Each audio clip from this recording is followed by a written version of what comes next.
Peace, peace, family. This is the Morning Stars Light. Darius McNeil tapping right in with you. Today we're going to do a little bit, just something different. I'll say that. We're going to do things a little bit differently. Today I'm here to talk about the truth, right? Truth has been subjugated, if you would, by differences in perspectives since, I'm going to just say since the dawn of time. What can be said for truth is that at the end of the day, deus to deus, there will only be truth. Perspectives will no longer matter. Feelings will no longer matter. Morals will no longer matter. The only thing that will matter is what is. And the only thing that will remain is the truth.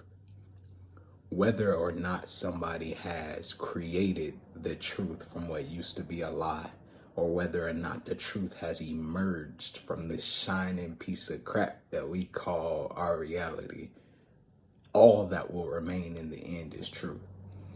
And I think that is something that is far overlooked and far undervalued in our society, specifically American society.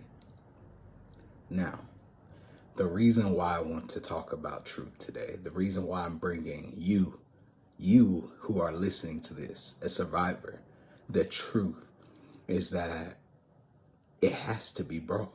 I have to bring it to you because that's my calling. Oh, excuse me. That's my calling on this plane, is to bring the truth, right? It's now the age of the Aquarius, the water bringer, the fire bringer, whomever you want to call them. The person who brings hydration to keep us alive, or the person who brings fire to help us advance. And right now, it's more needed than ever before. As we face this reality around us that is built, once again, on lies, the house of cards. We see it in the government. We see it in our economics. We see it in our households. We see it all around us. And yet, we don't have an escape. We don't have anyone speaking the truth. We have people trying to get things from us, people trying to get us to think in their way or their manner, but we don't have anybody championing for truth. And that's what I come to you today as, a champion of truth, a champion of the survivors, a champion of the people who want to be there when it all comes down, who want to survive when it all comes down. And not the people who basically lie to themselves and lie to the people around them and live in a lie that they know is unfulfilling and unsatisfying for them. I don't want nothing to do with them. I'm here for you. I'm here for me. I'm here for my wife. I'm here for my future children.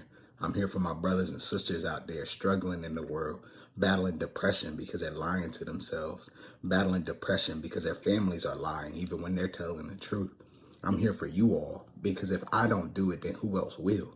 Who else is going to say that we're living in terrible conditions and has the answer for it? Not just complaining about it, but has the answer for it, right? Who else is up there? Who else has done this? Who else has taken it this far? I have been saying recently, and people have been hearing me, talking my junk. I'm the only man out here, right? I'm the only son out here. And I mean that when I say it. And it's not no gimmick. It's not no game. It's not no boast.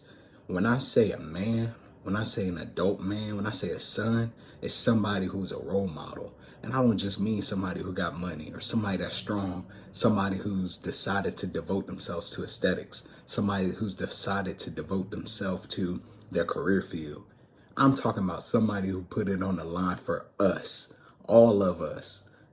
And that's me. I ain't seen nobody do it yet. And I pray. I don't even say I pray. Let me get that out of my vocabulary. I affirm that after I do it, there'll be plenty more like me, plenty more willing to stand up and bear the weight of the world and bear the weight of the truth and help other people find their truth, help other people think for themselves, help other people break these chains that we've been bound with, these fetters, if you would. Now, why is the truth important? Once again, because only the truth will set us free. right? You can exist, you can live in any captivity. We always talk about prisoners of war. You can exist in any captivity as long as you shift your paradigm on it. This captivity that we've been living in, we no longer have to, is one of deception and deceit. It's one of chasing fulfillment. It's one of not knowing who we are. It's one of selfishness, right? And self-destructive tendencies. And we see it all around us. Sex, food, the economics, the personal relations. Bro, talk to me, y'all. When the last time you had a great and honest and true friendship? Not just a good one, not just one where y'all could go out, not just one where y'all could kick back and watch movies, but a real one where they really supported you and really listened to you and you could be all of who you were with that person. When the last time you felt that? Let me know. Let me know. Drop that John in the comments, email me, hit me on Facebook, Instagram, whatever. Let me know, because it's not fair to us as real people, as true and live people, to have to hide who we are, to have to wear these masks when we go around people, to be conditioned to do that, because that goes against who we are. Once again, when you can't be who you are, when you have to lie and be deceitful. And I'm not even saying you're going around just straight lying to people, but when you put that mask on, when you bring back your character, when you adjust yourself for other people, and not just for other people, but for your peace with other people, that's when you start to see that something is wrong there. And a lot of people say, well, bro, that's how society works. You know, you have to be aware of what's going on around you. I agree with you. What I'm telling you is, if you have self-destructive tendencies and self-destructive actions, thoughts, words you speak, that's an internal problem. That ain't got nothing to do with your respect of the outside world. So yeah, you might need some help. Maybe you need to speak on that with somebody else so you can get that help, so you can figure it out inside yourself. But other than that, you should be who you are, not who somebody has told you. And once again, we right back here. Only the truth will set you free, right? We so attached, man, to this physical plane, these material things, because that's what we've been force fed. Happiness lies in attachment, right? They told us this whole time, money can't buy love and this, that, and the other, but they ain't never tell us what love was. They fed us lies. They fed us attachment. They fed us all this stuff that does not relate to what we really should be seeking. And I'm going to get into that at a different point in time. I might get into it later than this. But the fact of the matter is, we have to go inside. We have to slow down. We have to be disciplined. We have to love ourselves first. And you can't love yourself if you're doing self-destructive things. And you think about it. Y'all hear me getting hyped. Think about it. How can you love yourself when you do things against your better good? Where is the love there? To love is not to be attached to something and feel love for it, quote unquote love for it. To love is to understand something. So to understand it and then act in its best manner. So not only do you need to have an understanding, have a comprehension of or analysis of this thing you claim to love, but then you have to act in its best manner. And I don't mean in the manner that gets you through. I mean in its best manner, right? No matter what the loss is to you, right? As long as it's for the bigger picture. When you are willing to sacrifice you for something else, something external, right? And it's for the betterment of that, that's a whole different level. And I don't mean sacrifice in the way that we've seen. We've seen abusive relationships. We've seen that type of sacrifice. We live in Stockholm Syndrome, as a matter of fact. So we see that. We see our community, our society sacrificing itself for a belief in the betterment of the whole, if that exists. When you love yourself, right, and you recognize the negative habits and the terrible tendencies, you heard me, and you can sacrifice those, you can sacrifice a little bit of your comfort for the success and the well-being of something else, that is love. When you can sacrifice those things for the betterment of yourself, that is self-love. And until we self-love, we will never be able to love, because we still don't know what to sacrifice. What they always say, know yourself, right? How can we know ourselves when we're still chasing something outside of us? And this is what I'm trying to tell people. It's not just about being right. It's not just about meditating. It's not just about eating right.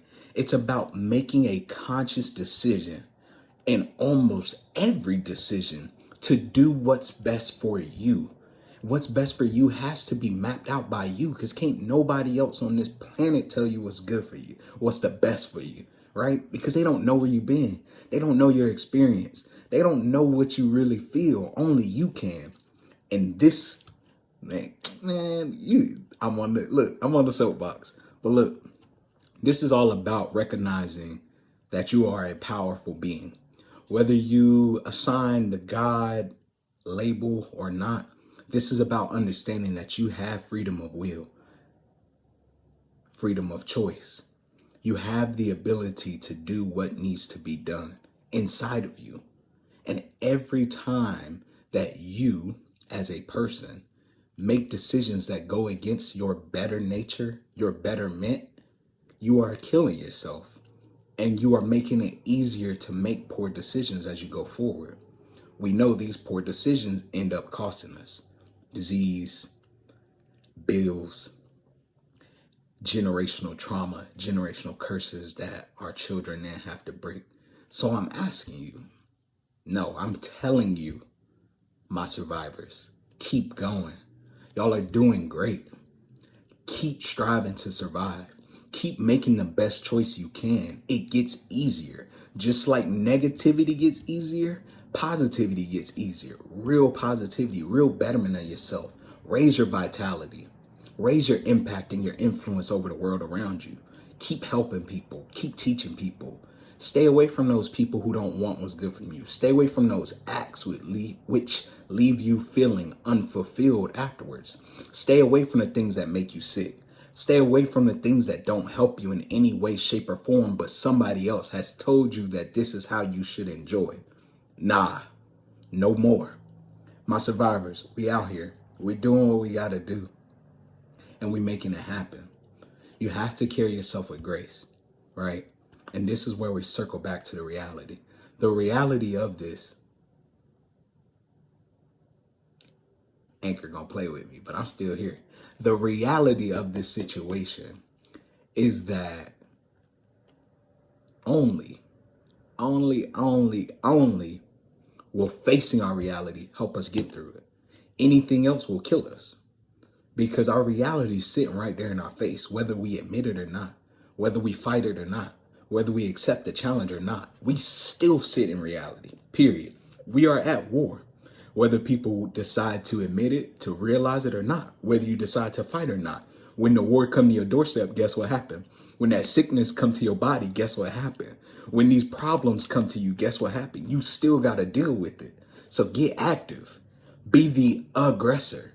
Be the asserter. Make conscious and great decisions to help yourself, to push you forward, because only you can set you free. And the only way you can set you free is with the truth. Peace and blessings. You heard me?